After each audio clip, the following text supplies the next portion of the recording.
सबको जय यीशु।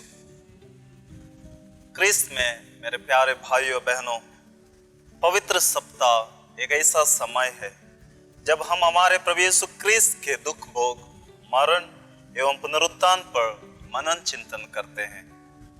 इस सप्ताह के दौरान हम यीशु क्रिस्त के उन महत्वपूर्ण कार्यों का स्मरण करते हैं जिन्हें यीशु क्रिस्त ने हम सबों को बचाने के लिए किए हैं। आज पुण्य बृहस्पतिवार है, तो हम प्रभु यीशु के 3 कार्यों पर मनन चिंतन करें। पहला, मिस्सा बलिदान की स्थापना अथवा यूकरिस्ट की स्थापना। हम कुरिन्थियों के पहले पत्र में अध्याय 11 में पढ़ते हैं, जिस रात प्रभु यीशु पकड़वाए गए, उन्होंने रोटी लेकर धन्यवाद की प्रार्थना पढ़ी और उसे तोड़कर कहा, यह मेरा शरीर है, यह तुम्हारे लिए है, यह मेरी स्मृति में किया करो। इसी प्रकार भोजन के बाद उन्होंने प्याला लेकर कहा, यह प्याला मेरे रक्त का नूतन विधान है, जब जब तुम उसमें से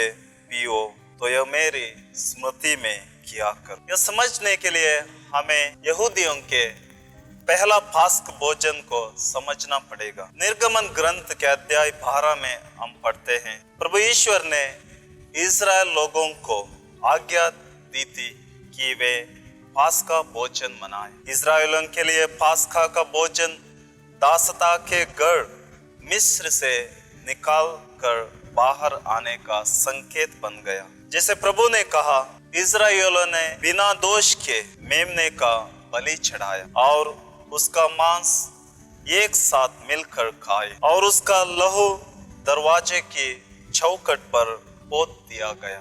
उसी रात में प्रभु मिस्र देश का परिभ्रमण किया और जिस घर में मेमना का लहू दिखाई नहीं पड़ा, उस घर के पहलौठे बच्चे को मार डाला और सभी यहूदी सुरक्षित रहे। यह दिन इजराइलियों के लिए स्मरण का दिन बना, दासता से स्वतंत्रता की ओर। लेकिन नया विधान में प्रभु यीशु बन जाते हैं बलि का मेमना। प्रभु यीशु बनते हैं ईश्वर के मेमने, जो संसार के पाप हर लेने वाले। प्रभु यीशु के मांस और रक्त से हमें जीवन मिलता है। योहन के सुसमाचार अध्याय 6 में हम पढ़ते हैं, प्रभु कहते हैं, जीवन की रोटी मैं हूँ, स्वर्ग से उतरी हुई जीवन रोटी मैं हूँ। यदि कोई वह रोटी खाएगा तो वह सदा जीवित रहेगा। जो रोटी मैं दूंगा वह संसार के जीवन के लिए अर्पित मेरा मांस है। आगे प्रभु कहते हैं, मेरा मांस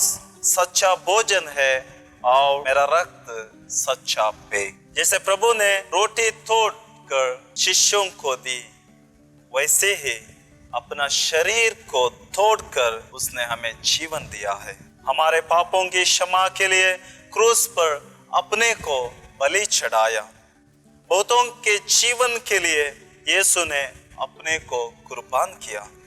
उसके गांवों से हम सब भले चंगे हो गए हैं। हम यूहन्ना के सुसमाचार अध्याय 12 में हम पढ़ते हैं, जब तक गेहूं का दाना मिट्टी में गिरकर नहीं मर जाता, तब तक वह अकेला ही रहता है, परंतु यदि वह मर जाता है तो बहुत फल उत्पन्न करता है। प्रभु यीशु एक गेहूं का दाना है जो पिता ईश्वर ने संसार में डाला, इस संसार में गिरा दिया और यह गेहूं का दाना मिट्टी में मर गया और उसके फल स्वरूप हम सब जीवन बिता रहे हैं। ये गेहूं के दाने से हम सबों को नया जीवन मिला है। जैसे यीशु जीवन की रोटी अपने को तोड़कर हम सबको जीवन दिया है, वैसे वो हमें भी बुलाते हैं हम सबको तोड़ने के लिए। हमको तोड़ना पड़ेगा ताकि दूसरों को जीवन मिले। तो मेरे प्यारे भाइयों बहनों, आज प्रभु यीशु हमें बुलाते हैं, जैसे उन्होंने किया है वैसे ही हमें भी करना है। और दूसरा कार्य है पुरोहिताई संस्कार की स्थापना। अंतिम भोजन के समय प्रभु यीशु ने आज्ञा दी, मेरी स्मृति में यह किया करो। जो प्रभु यीशु ने किया उसको शाश्वत रखने के लिए, जो चिरस्थायी बलिदान उसने स्थापना की है, उसको शाश्वत रखने के लिए प्रभु यीशु ने पुरोहिताई संस्कार को स्थापना की। तो पुरोहित कौन है? इब्राहियों के पत्र में हम पढ़ते हैं, प्रत्येक प्रधान याजक मनुष्यों में से चुन जाता है और ईश्वर संबंधी बातों में मनुष्यों का प्रतिनिधि नियुक्त किया जाता है, जिससे वह भेंट और पापों की प्रायश्चित की बलि चढ़ाए। पुरोहित को मनुष्यों में से चुन जाता है, लेकिन वो मनुष्यों का प्रतिनिधि है, ईश्वर के सामने लोगों के लिए प्रार्थना करने वाला, लोगों की प्रार्थना एवं भेंट ईश्वर को चढ़ाने के लिए और ईश्वर से लोगों के लिए कृपा वरदान बरसाने के लिए। हम पुराने विधान में पढ़ते हैं, प्रधान याजक वर्ष में एक बार पवित्र उपस्थिति में मेमना के रक्त लिए प्रवेश करता था, जिससे वह अपने और प्रजा के दोषों के लिए प्रायश्चित के रूप में चढ़ाता था। लेकिन नया विधान में प्रभु यीशु शाश्वत प्रधान याजक अपना ही रक्त लेकर पवित्र उपस्थिति में प्रवेश करते हैं। संसार के मुक्ति के लिए अपना ही रक्त लेकर वो पवित्र उपस्थिति में प्रवेश करते हैं। जो प्रभु ने आज के दिन किया, उसको आगे बढ़ाने के लिए उसने शिष्यों को चुना और आज वही कार्य पुरोहित कर रहे हैं। हर पुरोहित यीशु महापुरोहित के नाम पे बलि चढ़ाते हैं और लोगों की प्रार्थना और भेंट ईश्वर को चढ़ाता है। और तीसरा कार्य प्रेम की आज्ञा। आज के दिवस को प्रेम का दिवस के नाम से जाना जाता है। आज के दिन प्रभु यीशु ने अपने शिष्यों को एक दूसरे को प्यार करने की आज्ञा दी। प्रभु यीशु ने इस संसार को यही प्रकट किया कि पिता ईश्वर हमें कितना चाहते हैं।